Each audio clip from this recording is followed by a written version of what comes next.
Hello and welcome to day two of the daily Roland Garros show for the tennis menu. Val Febbo here with you. What a night it's been. There's been some very long matches. There's been some short ones. A lot of the women's seeds have gone through, but a lot of the men's seeds have gone out. It's been a day of upsets, but the ball's still causing a lot of problems, and the conditions as well. Also, it's been an unbelievable morning of tennis. And yeah, Lorenzo Giustino and Corentin Moutet playing the second longest match in Roland Garros history. We'll talk a little bit about that.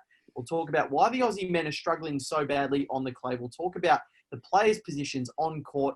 Plenty to get through. Marc Sopholous, the best high performance coach in the business, is joining me. Mark, how are you, mate? I'm going very well, thanks, Val, and welcome to you, Joel, also. But it's great night. A lot of rain over in France. I don't know what's going on. I think it's the wine season, and the rain's coming down to grow those wines for the Frenchmen. But yeah, it's very, very interesting conditions, and I really want to touch on that because I think from a coaching perspective, and obviously from a playing perspective, to understand how to combat certain conditions is really important, and it's almost about beating the conditions before you beat the opponent. I really want to touch on that as we go along today. Yep, very exciting stuff. And you're almost trying to take my job introducing Joel for me. But Joel Fruci, how are you, mate? Yeah, good, Val, good, Mark. Interesting night of tennis. So yeah, keen to crack into it. Very interesting. Remember, Limber with Lauren, our very own package run by Lauren Scopel, inspired by gymnastics-based training to keep you injury-free. Just $59.90 per year, US dollars on the tennismenu.com. It is a great package. I'll probably need that with the bursitis I've got in my hips just to try and fix myself up there. So, Lauren, you got your work cut out for you, but I'll buy the package and get on board. But we'll start with the results from last night. And again, the men's results, I think, pose some more interesting discussion topics. Rafa Nadal, despite his talk of the conditions, 6-4, 6-4, 6-2 over Igor Gerasimov of Belarus. Dominic Thiem, well, it was a tough first round match between him and another first one-time Grand Slam winner, Marin Cilic, 6-4, 6-3, 6-3 in favour of the Austrian. It was a supreme performance. Alexander Bublik has beaten Gael Monfils. You said it on Friday, Mark. Depends which Gael you get. And the result could go either way. Bublik has defeated him 6-4, 7-5, 3-6, 6-3. Daniel Medvedev also out. He's fallen to Martin Fucsovics 6-4, 7-6, 2-6, 6-1. An unbelievable day of upsets. And they continued. Another Kazakh, Borat country. And it's going gangbusters there. Mikhail Kukushkin has defeated Fabio Fognini 7-5, 3-6, 7-6, 6-love. That last set. I do want to talk to you about that as well today, Mark, because we saw the scoreline and the progressive score of the points and everything that happened. Fabio seemed to throw that set pretty quickly once he knew it was over. So pretty unbelievable. Karen Khachanov through Pierre-Hugues Herbert, also through Lorenzo Giustino over Corentin Moutet. As we said, 6 hours and 5 minutes. One of those sets was a 6-love. That was the opener. Moutet winning that 6-love. 6-7, 6-7 to Giustino in the second and third. 6-2 to Moutet in the fourth. And then 18-16 to the Italian in the fifth. Unbelievable tennis there. John Millman out, falling to Pablo Carreño Busta in the first round. 6-3, 6-2, 7-5. The US Open semi-finalists. Joel's mate Adrian Manarino is out. Albert Ramos defeating him 6-4, 6-3, 6-love. Guido Pella, Tommy Paul over James Duckworth. Lorenzo Sonego also through Pedro Martinez, Aliaj Bedene. Yoshihito Nishioka with a big win over Felix Auger-Aliassime. He seems to struggle in the conditions, the big Canadian. Cam Norrie also adding 5 to Galan of Colombia. Yuri Vesely through Ninko Milojevic, also through over Filip Krajinovic. My pronunciation this morning is going so badly. I'm really struggling. Jack Sock also threw over Riley Opelka. Didn't expect that one. Jan-Lennard Struff over Francis Tiafoe. Casper Ruud, Joel's unfriendly ghost, is also through over Yuichi Sugita. And Tennis Sandrin over Hubert Hurkacz 11-9 in the fifth. So some big results there. I think the biggest one were the three upsets sort of on the second row of the Roland Garros website. Monfils out, Medvedev out, Fognini out.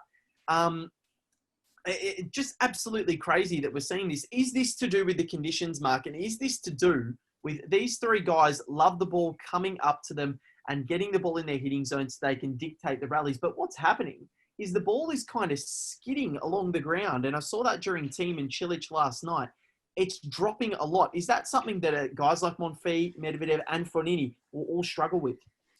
Yeah, it's interesting because the courts are extremely slow, and watching what a lot of players are doing to combat that. Now, I know Rafael Nadal is notorious for sitting in the first row of the stands to return a ball, and he actually isn't doing that in this tournament. He's holding his position. He's coming forward a lot more often. It'd be interesting to see the court position stats, but it looks like the players are having to stand up on the court. Now, there's no doubt Medvedev and Fognini love to be able to counterpunch the ball and utilize what's coming onto them, and they just couldn't do it at this tournament. And it's really interesting, whereas Monfils a bit different. Monfils likes to be able to generate his own ball speed, and he plays those funky kind of points. But, it's interesting to watch it because I feel like Dominic Thiem has had to also adjust. Early on in the match, he was really far back, and it looked like as the match went on, he started to get up the court a little bit, get on the offense a little bit because Marin Cilic was trying to take the time away from him. Now, on these slow courts, you cannot get caught too far back because the other thing that's happening, boys, is that the players are now understanding how slow the court is, and the drop shot has become a huge element of this year's French Open. And if you can see how many drop shot points are being won, it's actually incredible because the ball is dying on the drop shot. So you can't get caught too far back. Otherwise, you're going to get caught up the court a little bit too much. So, really interesting results overnight. Even Felix Delisiem, it's a huge result where he's gone down in the first round, obviously, of his home slam. I thought that was a really interesting result also. But it's going to definitely throw up some surprises as the tournament goes on because these players are used to playing in the summer. They're used to playing in the faster conditions. And this year's French Open definitely is not doing that, and it's totally opposite. It is the complete opposite. And I think seeing players wearing long sleeves and Andy Murray wearing leggings and leg warmers, seriously, it's crazy. It's like we're playing winter tennis. And Dominic Thiem coming out last night saying that he loves the conditions because he's from Austria. And I'm not even going to attempt it. I'll have to first before I do it. But Joel, looking at it now, I know Medvedev is one of your favourite players to watch, and also Fabio Fognini. We do love him. But looking at the Medvedev result, what did you make when you saw that this morning? Because if you look at actually the stats of this match, Medvedev was just completely. It was completely different to what we're used to seeing from him. He 4 double faults, only 60% of his first serve, won only 64% and 48 on his second serve. He came into the net a lot, 36 times on clay, which is pretty unbelievable. And for someone that's such a good returner to only have 9 break points in 4 sets and then face 13 himself when he didn't get broken until the quarters of the US Open, it's pretty unbelievable. Well, look, I think it was a result that when I saw it, I was surprised, but I didn't really sit up and spring out of my chair and go, wow, he's lost. Because obviously we spoke the other day about how Daniil has had a poor run on clay. It's now 6 straight clay defeats dating back to Barcelona last year.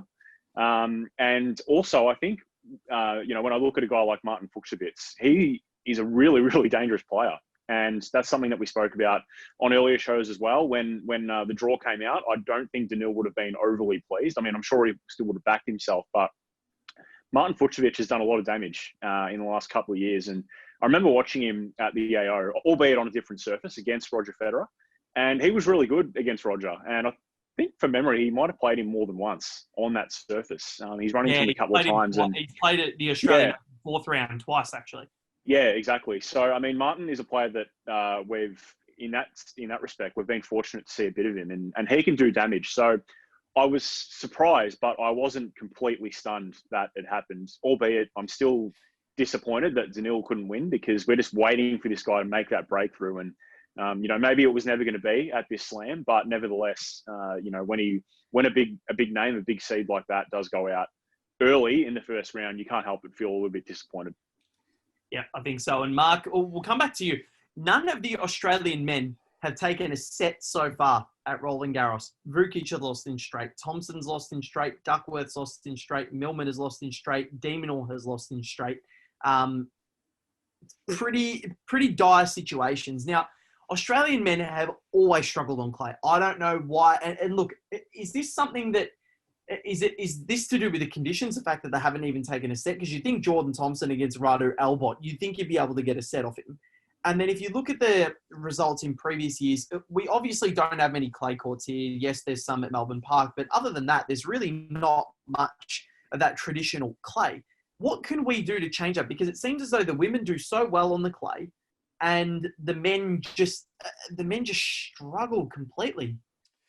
Yeah, it's a really good question, and obviously, growing up here, we understand that there's just no clay courts. Obviously at Melbourne Park, they put in a few European clay to give us an opportunity to practice on it a little bit more. But if you don't grow up on it, and this is the thing, like if you look at the South Americans that come over here, maybe barring someone like Rafa Nadal, but you look at those sort of guys, they come to the hard court and they struggle. The game's too fast for them. They can't adapt to the hard courts like we do. But we go over there and we struggle on the clay because it's basically what you grow up on and how you've developed your strokes for that surface and for that style of game. And we're not made for clay courts, there's no doubt. I mean, Jordan Thompson grew up in Sydney, hard courts and synthetic grass. And Melbourne's very similar. It's hard court and synthetic grass with a little bit of Ontikar, which is a very poor man's version of clay. You look at those sort of concepts, and we're not ready for clay, and it's unfortunate. But at the same time, with the way that the scheduling is now at the ATP WTA Tour, it's only about 25% of the world's tournaments at that level are on clay, and the rest of them are on faster surfaces. So you can make the argument you could either go one way or the other, and they say that growing up on clay helps you tactically. Well, yay and nay. Well, I think it's a bit of both. If you're a good enough coach, you can coach any surface in any way, but you're not going to have the results on every single surface except for your top three, who are just obviously absolutely incredible at the game. So, I think we've got to look at the majority of players, and Australians do struggle on the clay because we don't have access to it. We don't grow up on it. It's not our primary surface. So yeah, it is a real interesting question though, and whether or not we can change that. Now I know Alex de Minaur grew up over in Spain, which is interesting. So after 12, he basically spent the rest of his development years in Spain. So just whether or not in Spain they utilise the clay as much as they did the hard, or vice versa, I'm not too sure. But yeah, it is a challenge for us in Australia. But at the same time, we've got 5 or 6 players now inside that top 100. And I guess, if they can do okay at the Australian Open, they can do okay at the US Open and at Wimbledon, maybe French Open we can bypass a little bit. But yeah, you are right. It's definitely a little bit of a concern. Well, Alexei Popyrin to come tonight, so he plays Lloyd Harris. So look, you think the way he plays on the clay, he's grown up at the Moratoglu Academy. I think he should be okay, and his game does suit the clay courts as well. He should be able to adapt to the conditions. And Mark Polmans has played through qualifying as well, got a lucky loser spot. So it'd be interesting to see what happens with those two there. But Mark, just looking at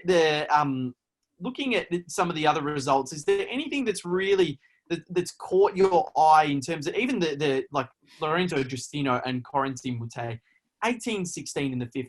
What do you generally feel like? So say after a tight 3-setter that goes 3 hours, what are you feeling? And then oppose that to after 6 hours, what are you starting to feel in your body? And I know Joel and I are probably wincing at what's about to come out of your mouth, but what do players start to feel, or is it just sort of every player is different in that situation? Yeah, every player is definitely different, and it's very interesting. I remember playing had a player playing the Australian Open in 2012. I'm going to say it was either 11 or 12, and played a first round match that went to a really tight third set. It was a long match, 3-set match, but it was a really long match, and he hadn't played a match like that in a long time. And we finished at midnight, and I never forget because he was so sore and so tired. We actually got them to open up the ice baths. We did an ice bath that night. We had massage, we had stretching, we had the food. By the time we got home, it was 4 a.m. And, the recovery that goes into that, and then you get him to sleep and try not to change the sleep patterns. So he slept until probably about 9 or 10 in the morning. So we didn't want to change it too much. He got up, we got active, we had a little bit of hit in the afternoon, and then did another ice bath recovery, and then went to bed at a normal time that night to try and regulate the sleep patterns. But it was really hard because so many players respond so differently, and who knows how these players are going to respond. I mean, the courts are heavier, the rallies are probably going to be longer. The fatigue on the arm is going to be as brutal as the fatigue on the legs because the balls are heavier, the conditions are heavier, so therefore there's more force going through the arm. Now, on any particular day, on a normal hitting day, there's 30 kilograms of force that go through your wrist and your elbow on every single ball you hit. 30 kilos of force. Now, you think of now with the heavier balls, the heavier conditions, the heavier courts, you're probably looking at about 35, 40 kilos of force every single time. So not only do they have to recover lower body, but their upper body becomes as vitally important in that recovery process. So who knows how these guys are going to recover, and who knows who's going to get through. It's going to be a battle of the fittest, a battle of the strongest, and who's the most prepared. And, that's where I guess the question marks are over Nadal not having played many matches going into this. But, it's going to be a very, very interesting, probably next couple of rounds to see which players actually get over that fatigue in that first round or two. I think so. And it's going. I'm very excited to see what does happen, because 18-16 in the fifth is obviously very, very, very long. But we'll move over to the women's draw, where Petra Kvitova and Serena Williams did quite well to get through. Kvitova over Oceane Dodin, 6-3, 7-5. Serena Williams was pushed early by Christy Ahn, but then 7-6, 6-love, so she ran away with it. In the end, Lisa Cornet through. Kiki Burton's dropped the first set, but she's through as well. Alina Svitolina as well. But Garbine Muguruza, Joel, Tamara Zidanzek pushed her literally to the brink, 3 hours and 1 minute. Muguruza 7-5, 4-6, 8-6. That's not a result I think we were assuming we'd see so early for Muguruza, considering how well she played in Rome and her prowess on the clay. Yeah, definitely not, and probably a result that was a little bit too close for comfort for her. We know that, when it comes to the first round, the favourites, the bigger players, sort of like to, get it done rather quickly. We look at, I guess, on the men's side as a point of reference, a guy like Rafael Nadal probably didn't play that well against Gerasimov, but got it done reasonably quickly. So, look, I think Garbine maybe won't be that happy that, she was on court for that long, but also, you can look at the flip side of things, and might actually direct this to you, Mark, but a favourite getting that early test, being on court for that long, I guess the way I see things can potentially be of advantage, the fact that they are playing. So, what do you think of that, Mark? Is that like a valid argument that the bigger players, if they're on court for longer, can that sort of set them up, or are you of more of the mindset where you just want to go on court and get the job done and get off? No, it's interesting because I actually feel like some of the Grand Slam winners over the last few years have always had a scare in the first few rounds, and either lost a set or actually been pushed early on. I think that actually kickstarts their campaign. And I feel like being a coach, having a player to do that would be ideal, to get a bit of a wake up to go, you're not going to cruise through this. You're not going to get to a quarterfinal by just walking through. How about you wake up and get yourself prepared and be a little bit more diligent in your preparation and what you need to do. So, I think that's a great little scare for Garbine. I think having time on court also is not a bad thing at this stage, especially if you haven't had much time on the clay. I think, as we spoke about yesterday on our show, and I think, for anyone who hasn't seen the show, it's interesting that a lot of the qualifiers got through in that first round and continued to get through, and lucky losers who have played and spent time on the clay. So for Muguruza to be able to spend some time on the clay is actually not a bad thing moving into the next few rounds. Now, as long as she's physically capable and okay, then I think the time on court actually will serve her well. The scare will mentally serve her well, because she'll now be switched on to be a little bit sharper and say, hey, from that first point, I've got to be on. And she knows the conditions a bit better now. So I think, that's going to help her. And I think that would be an ideal scenario. Same as Serena having a little bit of a scare in that first set, obviously saying, hey, wake up a little bit and switch on for the second. And then that she did. So it's actually not a bad thing, I think, for these top players to get a scare early on in the tournament.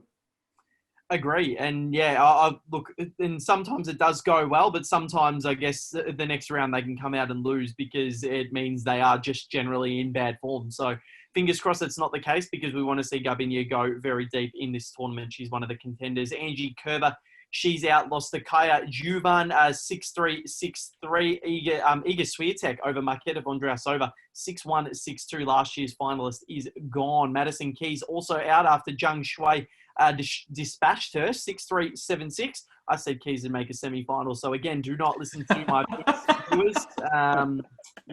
Not great.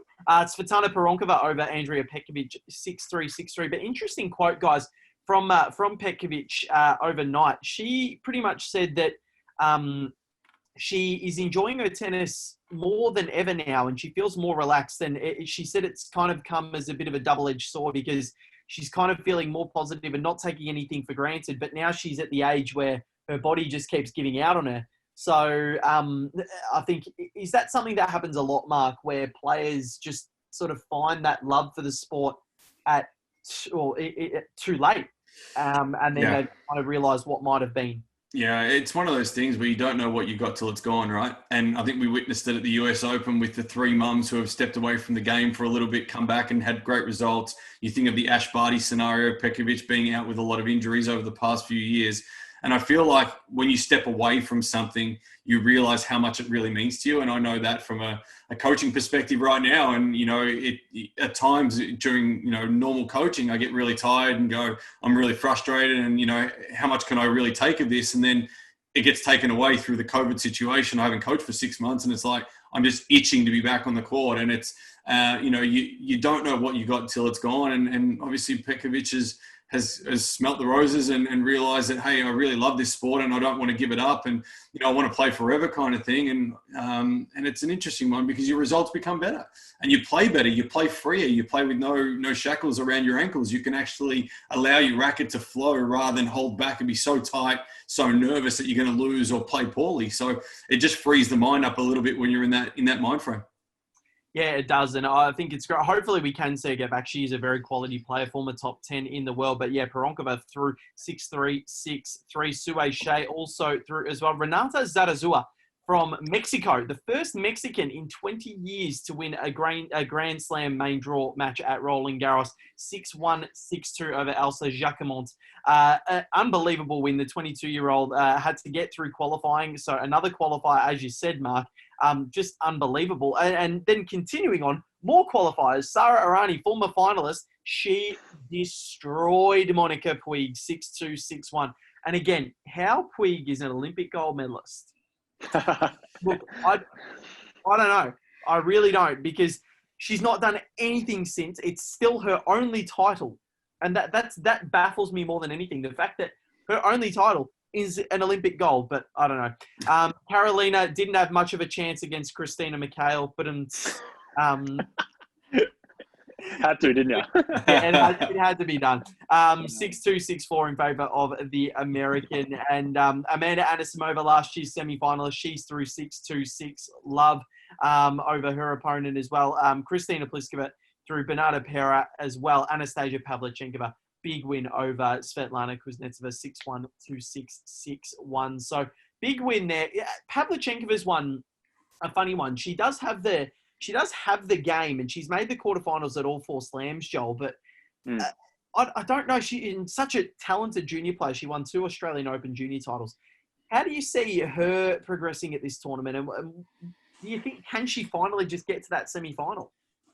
Yeah, I don't know. She's a bit of a barometer. I think she would have been very pleased to get past Svetlana Kuznetsova, who is just perennially, yeah, exactly, former champion and just perennially that dangerous on the draw on pretty much every surface. Look, Anastasia's an interesting one. As you said, Val, she's a bit hard to sort of get a read on. I don't know. I've always sort of seen her as a bit of an all-quarter.